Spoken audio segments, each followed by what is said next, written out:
সম্পাদক ওবায়দুল কাদের তিনি মোটামুটি নিয়মিতভাবেই প্রধানমন্ত্রীর যে রাজনৈতিক কার্যালয় ধানমন্ডিতে, সেই ধানমন্ডিতে তিনি এই সংবাদ সম্মেলন করে থাকেন। তারই ধারাবাহিকতায় আজকেও তার সংবাদ সম্মেলন ছিল সকালে, মানে গতকাল যে সংবাদ সম্মেলনটি ছিল সেখানে সাংবাদিকদের পক্ষ থেকে একটি প্রশ্ন ছিল যে ডোনাল্ড লু তিনি বাংলাদেশে আসছেন, সেক্ষেত্রে বিএনপির বিভিন্ন রাজনৈতিক তৎপরতা বেড়েছে বা বিএনপি নতুন করে তাদের রাজনৈতিক কর্মসূচি নিয়ে মাঠে নামছে, সমমনাদের সাথে বৈঠক করছে, তাতে আওয়ামী লীগ কী ভাবছে। তো সেই প্রশ্নের উত্তরেই মূলত আওয়ামী লীগ সাধারণ সম্পাদক ওবায়দুল কাদের তিনি স্পষ্টভাবে যে কথাটি বলেছেন যে বাংলাদেশের নির্বাচিত সরকার, বাংলাদেশ আওয়ামী লীগ যারা জনগণের ভোটে নির্বাচিত হয়েছে তাদের ভয় পাওয়ার, শঙ্কিত হওয়ার কিছু নেই। আর বাংলাদেশে এমন কোনো পরিস্থিতি এখন বিরাজ করছে না যাতে বিদেশি কেউ এসে বিএনপিকে চাঙ্গা করে দিবে। কারণ হিসেবে তিনি যেটি বলেছেন যে বিএনপি অতীতে তাদের রাজনৈতিক যে কর্মসূচি ছিল সেই কর্মসূচিতে তারা কোথাও সফলতা দেখাতে পারেনি, তারা জনগণকে সম্পৃক্ত করতে পারেনি। তাদের যে রাজনৈতিক কর্মসূচি সেই কর্মসূচিতে তারা সফলতার মুখ দেখেনি। তো সেক্ষেত্রে বিদেশি কে এসে তাদেরকে এখন চাঙ্গা করবে সেটা নিয়ে আওয়ামী লীগ আসলে চিন্তিত নয়। সেই প্রসঙ্গে বলতে গিয়ে তিনি বলছেন যে নেতানিয়াহু স্পষ্টভাবেই, ওবায়দুল কাদের যেটি বলেছেন যে নেতানিয়াহু স্পষ্টভাবেই জো বাইডেনের প্রতি, মানে তিনি জো বাইডেনকেই ডিরেক্ট নাম ধরেই বলেছেন যে তাদের যে প্রেসিডেন্ট, মার্কিন প্রেসিডেন্টের কথা নেতানিয়াহু তিনিই শুনছেন না। সেই ক্ষেত্রে আমেরিকার যে নির্দেশ আদেশ সেগুলি মধ্যপ্রাচ্যে অনেকটা হুচট খেয়েছে। তাদের যে ক্ষমতা, তাদের যে দাপট, সেই দাপট তারা যে বাংলাদেশে এসে যে সেই দাপট দেখাবে, সেই দাপট ওবায়দুল কাদেরের ভাষায় যে এই দাপট, আমেরিকার দাপট মধ্যপ্রাচ্যে সংকুচিত হয়ে গেছে। তো তারা যে এখানে দাপট দেখাবে, বিশ্ব রাজনীতি এখন সেই পর্যায়ে নেই বলে দাবি করেছেন আওয়ামী লীগের সাধারণ সম্পাদক। তিনি সংবাদ সম্মেলনে এমনটি বলেছেন। তাছাড়া তিনি বিএনপির যে বিভিন্ন কর্মসূচি এবং সমমনাদের নিয়ে বিএনপি আবার রাজনীতির মাঠে নামার যে স্বপ্ন দেখছে বলে সাংবাদিকদের পক্ষ থেকে প্রশ্ন করা হয়েছে, যে সরকারকে তারা পালানোর রাস্তা পাবে না বা বিভিন্ন যে রাজনৈতিক শব্দগুলো তারা ব্যবহার করেন, সেখানেই ওবায়দুল কাদের বলেছেন যে বিএনপি পালিয়েছে।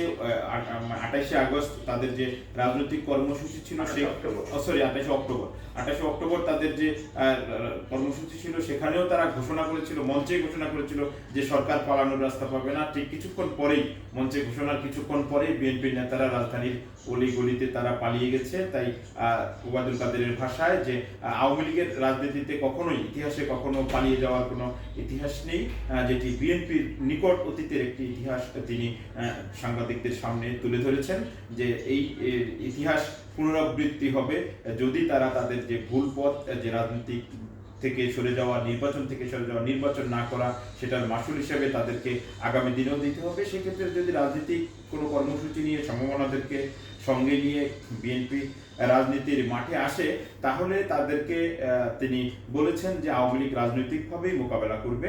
আর যদি তারা সন্ত্রাসের পথ বেছে নেয় অতীতের মতো, তাহলে তারা সেটাও কঠোরভাবে সরকারের পক্ষ থেকে এবং মানুষের জানমালের নিরাপত্তায় আওয়ামী লীগের পক্ষ থেকে কর্মসূচি দিয়ে তারা সেই বিষয়টি মোকাবেলা করবেন এবং মানুষের পাশে থাকবেন। তো বলতে গেলে দুইভাবে, মানে রাজনৈতিকভাবে আসুক বা সন্ত্রাসীভাবে আসুক, দুইভাবে আওয়ামী লীগ তাদেরকে মোকাবেলার একটি হুমকি বা একটি কাউন্টার বক্তব্য ওবায়দুল কাদের দিয়ে রেখেছেন। আরেকটা প্রশ্ন জানতে চাই যে ওবায়দুল কাদের বলেছেন যে বিএনপিকে নিশ্চিহ্ন করতে আওয়ামী লীগের কোনো প্রয়োজন নেই, নেতিবাচক রাজনীতি যথেষ্ট। হ্যাঁ, এটি আসলে ওবায়দুল কাদের সবসময় বলে থাকেন যে বিএনপির পক্ষ থেকে একটি অভিযোগ থাকে সবসময় যে মির্জা ফখরুল ইসলাম বা রিজভী সাহেব ওনারা সবসময় যে অভিযোগটি করেন যে সরকার বিএনপিকে ভাঙার জন্য ষড়যন্ত্র করছে, বিএনপিকে নিশ্চিহ্ন করার জন্য নানান ষড়যন্ত্র করছে। তো সেই প্রশ্নের উত্তরেই ওবায়দুল কাদের বলেছেন আসলে বিএনপিকে নিয়ে তাদের অতীতেও বলেছেন তিনি এই কথাগুলো একাধিকবার যে আসলে বিএনপিকে নিয়ে চিন্তা করার বা আওয়ামী লীগের এমন সময় নেই বা এমন কিছু নেই। তো সেখানে তিনি বলেছেন যে বিএনপি তারা নিজেরা তাদের যে ভুল করেছে, তাদের যে নেতা, এখন যিনি নেতা রয়েছেন তারেক রহমান তিনি নিজেই বিদেশে পালিয়ে রয়েছেন। তাদের পলাতক নেতার নেতৃত্বে যে দল পরিচালিত হচ্ছে তাদেরকে নিশ্চিহ্ন করার জন্য আওয়ামী লীগের কোনো প্রয়োজন নেই। বিএনপি নিজেদের ভুল, তাদের যে ভুল সেই ভুলের কারণে তারা নিজেরাই নিশ্চিহ্ন হচ্ছে এবং তাদের যে তৃণমূলের নেতাকর্মী তারাই তাদের প্রতি আস্থা হারিয়ে ফেলছে এবং নির্বাচনে আসা না আসা নিয়ে একটি কথা তিনি বলেছেন যে নির্বাচনে কে আসলো না আসলো, রাজনৈতিক দল হিসেবে আওয়ামী লীগও নির্বাচনে গিয়েছে, সেই ক্ষেত্রে বিএনপি আসে নাই, সেটা তাদের ভুল এবং এই ভুলের খেসারতি তাদেরকে দিতে হচ্ছে এবং তারা সেই ভুলের খেসারতি তারা এখনো দিয়ে যাচ্ছে, তিনি এমনটি বলেছেন।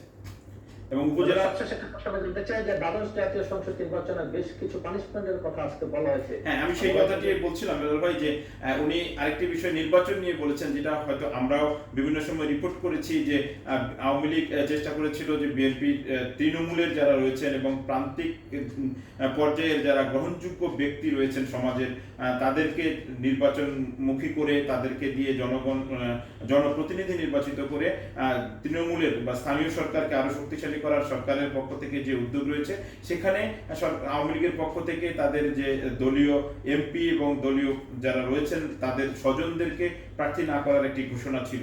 তো সাংবাদিকদের পক্ষ থেকে আমাদের আজকে প্রশ্ন ছিল যে আপনাদের সেই নির্দেশনা অনেকেই মানেননি, তো সেই ক্ষেত্রে কি হবে? তো ওবায়দুল কাদের একটি কথা স্পষ্টভাবে জানিয়ে দিয়েছেন, এই কথাটি তিনি আগেও বলেছেন যে ইতিমধ্যে আওয়ামী লীগের গত দ্বাদশ জাতীয় সংসদ নির্বাচনে 73 জন সংসদ সদস্য তারা মনোনয়ন পাননি, দলীয় মনোনয়ন বঞ্চিত হয়েছেন। তাদের অতীতের বিভিন্ন সময়ের দলীয় নির্দেশনা অমান্য করা এবং 25 জন ক্যাবিনেট সদস্য গত মন্ত্রী পরিষদের 25 জন সদস্য বাদ করেছেন। এগুলি হচ্ছে তাদের আওয়ামী লীগের যে বিভিন্ন সময়ের শৃঙ্খলা ভঙ্গ বা বিভিন্ন সময়ের যে পানিশমেন্ট, সেগুলিরই ফসল হিসেবে ওবায়দুল কাদের দাবি করেছেন যে 73 জন সংসদ সদস্য এবং 25 জন ক্যাবিনেট সদস্যকে আওয়ামী লীগ বাদ দিয়েছে। তো তিনি যে বার্তাটি আসলে দিতে চেয়েছেন যে এখন যারা কেন্দ্রের নির্দেশ অমান্য করে তাদের স্বজনদেরকে, সন্তানদেরকে সংসদ সদস্যরা যারা উপজেলা নির্বাচনে প্রার্থী করেছেন তাদেরকে এর মাসুল আগামী দিনে দিতে হবে। হয়তো তাৎক্ষণিকভাবে তারা পাচ্ছেন না, তাৎক্ষণিকভাবে তাদের স্বজন সন্তানদেরকে তারা জনপ্রতিনিধি করে নিয়েছেন দলীয় সিদ্ধান্ত উপেক্ষা করে, কিন্তু এর মাসুল ভবিষ্যতে তাদের জন্য অপেক্ষা করছে, এ থেকে তারা রেহাই পাবেন না। সেই উদাহরণ হিসেবে 73 জন এবং সংসদ সদস্য এবং 25 জন ক্যাবিনেট সদস্যের উদাহরণ ওবায়দুল কাদের দিয়েছেন। শাস্তিটা যেভাবে আসে অনেকভাবেই শাস্তি আছে, হ্যাঁ অনেকভাবে সেটাই বলেছেন যে শাস্তি তো এসেছে, যে 73 জন সংসদ সদস্য তারা কিন্তু শাস্তি পেয়েছে, তাদের অতীতের বিভিন্ন কর্মকাণ্ডের শাস্তি হিসেবে তারা মনোনয়ন বঞ্চিত হয়েছে। তো এই ছিল আর কি মোটামুটি। আর আমার ছোট্ট একটি প্রশ্ন ছিল যে 14 দল নিয়ে চিন্তা ভাবনা কি আওয়ামী লীগ 14 দলের সাথে বা তাদের কোয়ালিশনটা আছে কিনা। স্পষ্টভাবে আওয়ামী লীগ সাধারণ সম্পাদক জানিয়েছে তাদের 14 দলীয় কোয়ালিশনও এখনো রয়েছে, যেটি তাদের আদর্শিক জোট তারা বলে থাকেন এবং এই জোটের নেত্রী আওয়ামী লীগ সভাপতি শেখ হাসিনা, তিনি যথাসময়ে জোটের যারা শরিক তাদের সাথে যথাসময়ে আবার বৈঠকে বসবেন। মোটামুটি এই ছিল আজকে সংবাদ সম্মেলনে ওবায়দুল কাদেরের বক্তব্য। জি, আপনাকে অসংখ্য ধন্যবাদ আমাদেরকে বিস্তারিত জানানোর জন্য। ধন্যবাদ আপনাকে এবং শুনছিলেন। ধন্যবাদ দাদা। Thank you. ভালো থাকবেন। সেটাই